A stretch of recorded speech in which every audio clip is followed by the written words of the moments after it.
Hey everybody, movie reviewer next door here, and I'm back with another review. And this time I saw Toy Soldiers.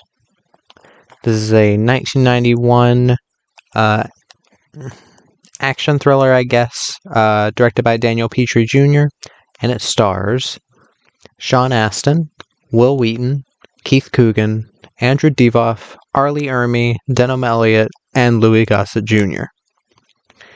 In this film, after federal agents arrest a drug czar and put him on trial, the cartel leader's vicious son storms a prep school and takes its students hostage. They rebel against their armed intruders and try to take back their academy by any means necessary. So, what did I think of Toy Soldiers? Well, I've seen this film once before. I remember really enjoying it, and I still do really enjoy it. I think it is a very exciting and intense and just pretty fun hostage movie.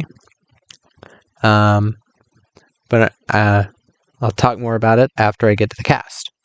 Also, if my eyes ever start watering, I am still feeling the effects of a cold, but we'll just roll with it. The cast. Sean Astin plays Billy Tepper. He's kind of lead of this group of, misfits. And I think he does a great job here. Legitimately, not even just like, oh, he's cute or whatever. Because with movies like this, you don't usually expect the acting to be amazing. Like, not because it's from the 90s or 80s or whatever, but because movies like this, it's like, oh, you're here for the action. But this movie, you can be here for the acting because the acting is pretty good. Sean Astin does have a couple of emotional scenes, and I think he sells them very well. He shows that he is a very talented actor. I liked a lot of his actions throughout the film, and I thought, even though he's supposed to be playing a misfit, you can still tell that he has like something. You can tell he has the heart of a leader, and he just doesn't know exactly how to express that. Will Wheaton plays Joey Trotta. He's a part of the group of misfits. He doesn't do a ton in the film, but I still liked him here, even though he's a flaming dickhead in real life. Keith Coogan plays Snuffy Bradbury. I think he's one of the misfits that doesn't have a ton of character development to him, and that is one of my issues with the film. I'll get more to that, but I think he's decent enough.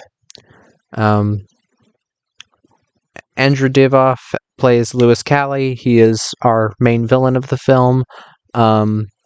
I've always liked Andrew Divoff. He was in Kingdom of the Crystal Skull. He was one of the terrorists in Air Force One, Hunt for Red October, Wishmaster, Another 48 Hours. He was in Graveyard Shift, Faust. Yeah, he's in a ton of films. And I do think he works well here. He doesn't just play your typical over the top villain, which is cool. It's always nice to see a bit of something different from that type of performance. Arlie Ermey plays General Kramer. He's with the military who's trying to take over to stop the hostage situation. I like Arlie Ermey. He doesn't really get anything to do here. He has about 5 lines of dialogue. The fact that he is credited above Denholm Elliott and Louis Gossett Jr. is weird. I don't know if it's Louis or Louis. Different people say different things. Denholm Elliott plays the headmaster. I forgot his name. But I think he does a good job here. Again, he's not one of the main stars, but I've always liked him ever since Indiana Jones, Raiders, and Last Crusade. He was also in Trading Places. There was something else I've seen him in.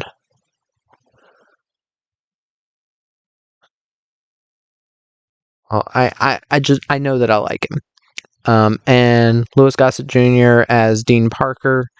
He's basically, he wants to whip our main character into shape because he knows that he has potential.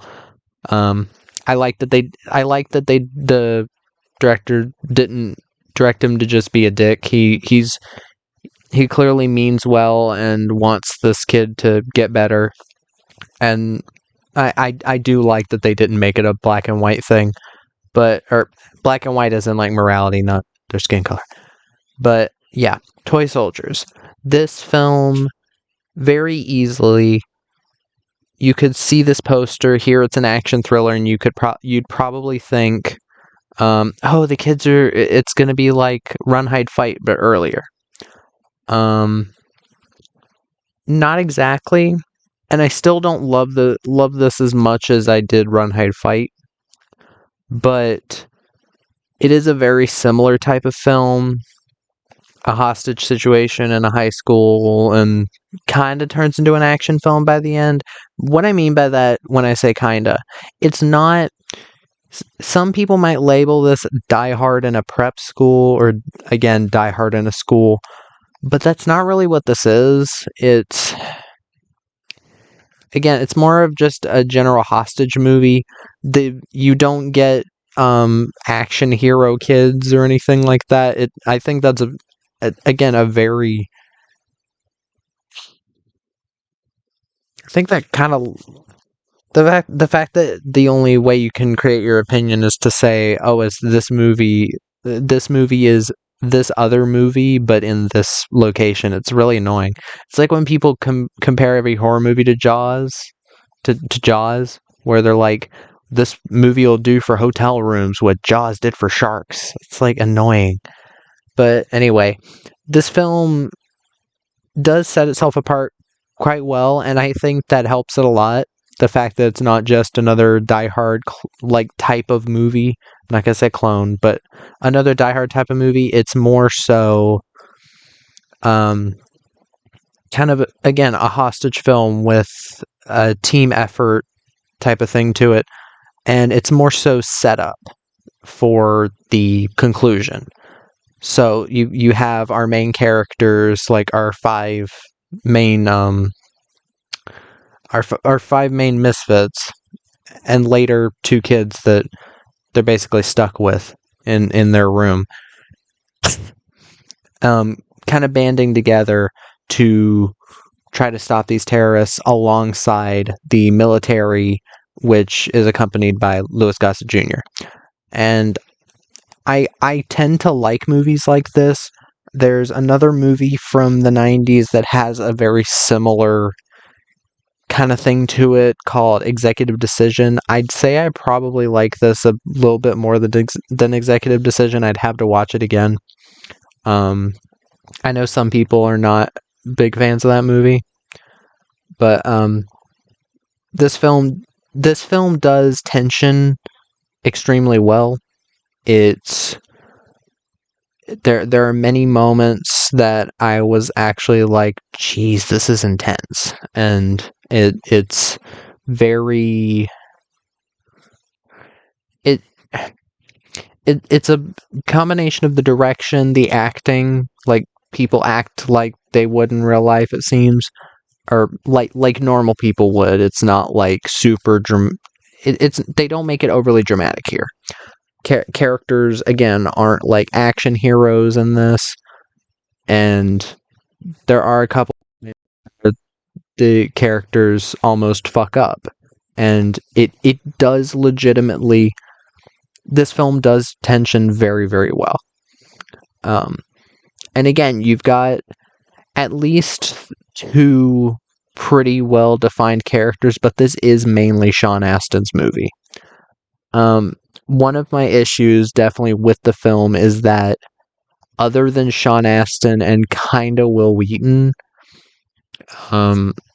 the other misfits don't really have a ton of character to them. So Keith Coogan's character, George Perez's character, and T.E. Russell's character, they really don't have a ton to them, and that does kind of suck, because if it if somebody were to try to do this type of movie again, I would want it to be more of a team thing. Yes, all of them do something in order to build up this plot of, okay, we're slowly going through these steps in order to stop these people from doing what they're doing, or stop the terrorists. But again, I wish it was more of a like, okay, I have this skill, I can do this part. I have this skill, I can do this part. We have a couple characters like that, but not a ton that do that, or not all of them. And I think that was a little bit of a mistake, because there are parts where I'm like, okay, you could have done this or this, and really had a team effort thing, like, we can't make it out of this unless we all work together. Um, which I do think it would be a good message in a type of film like this. And again, because this film is clearly marketed towards teenagers, I feel like that's what they were going for here. Now, can adults enjoy this? Of course. This is mostly an adult movie. It is rated R. But I do believe I do feel like this is the type of film that you could easily go and see with, again, adults or teenagers. And I think they could all enjoy it and understand what this film does well, and, appreciate good setup. This is kind of a similar thing to Executive Decision, where a lot of what's done in it is tension, tension, tension. It's not like a full-on action film. It's more so a tense thriller that builds up to an exciting climax. And on the subject of the action is decently well done. I can't say it's like super explosive. It's not like Die Hard level action. That you've got a couple explosions and you got some people getting shot, but it's not a film that I would recommend to someone because of the action, if that makes sense. It's again more of a thriller in that way, and I do think if you tell someone to go see this and you call it an action movie, I think that would be a little bit not dishonest, but a little bit manipulative. And I don't think they tried to sell this as an action movie when it came out. I haven't really seen the trailer, but I can understand people being a little bit let down if they go into this expecting an action movie. But that's not to say that the action there couldn't have been a bit more exciting, or there couldn't have been a bit more action sprinkled in. But then again, it is a hostage movie. Throughout the movie, they're saying, if you bring anybody to us, like if you try to, gun us down, then we'll start killing hostages. So there is an in-universe reason why. But I also have to say the score, the musical score by, oh no, my review isn't showing up. The musical score by Robert Folk was really good. Very well done indeed.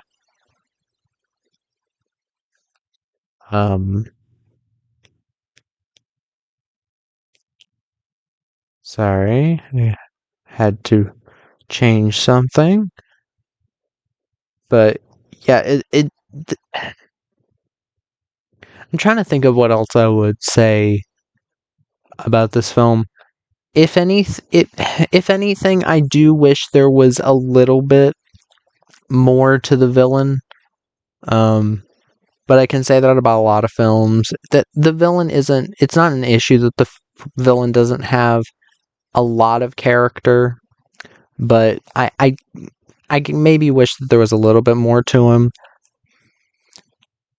And there are a couple of shots of the blood squibs that I don't think look amazing. Like, they're still good blood squibs, but sometimes I feel like I can see a little bit of the mechanism or something. Like, they didn't hide it that well. I could swear I could see it poking through the shirt. Like, they didn't had it in a way where it wasn't easy to see. But I will say there was a really good fake head near the end. If you've seen the film, you may know what I mean. There's a fake head of someone that gets shot in the head, and it looks really good. Makes me even more angry with how big CGI is nowadays. But yeah, overall, this is just a very, very, very, very well done thriller that I think actually has some pretty nice messaging in it, like about teamwork and relying on your friends and, you know, overcoming obstacles and all that. And yeah, I do recommend it to people looking for a fun 90s thriller. And my copy of this movie is Mill Creek double release with December. I have never seen December. The cast isn't bad, though. Balthazar Getty, Brian Krause, Jason London, Will Wheaton, and Chris Young. Not a bad cast there at all. Maybe someday I'll watch it. But yeah. Decent release. Also, I don't love Mill Creek. This one at least has subtitles for the movies, which is nice. Both of them have subtitles. Some of the subtitles are a bit wonky. Like sometimes, I did notice they really fucked up during a scene where a terrorist is counting the amount of students that are in the room, and it is really bad looking. But yeah, this is a really damn good thriller. But yeah, that was my review of Toy Soldiers. If you've seen the film, let me know what your thoughts are in the comments down below. If you have any recommendations, put them down there as well. And movie reviewer next door, out.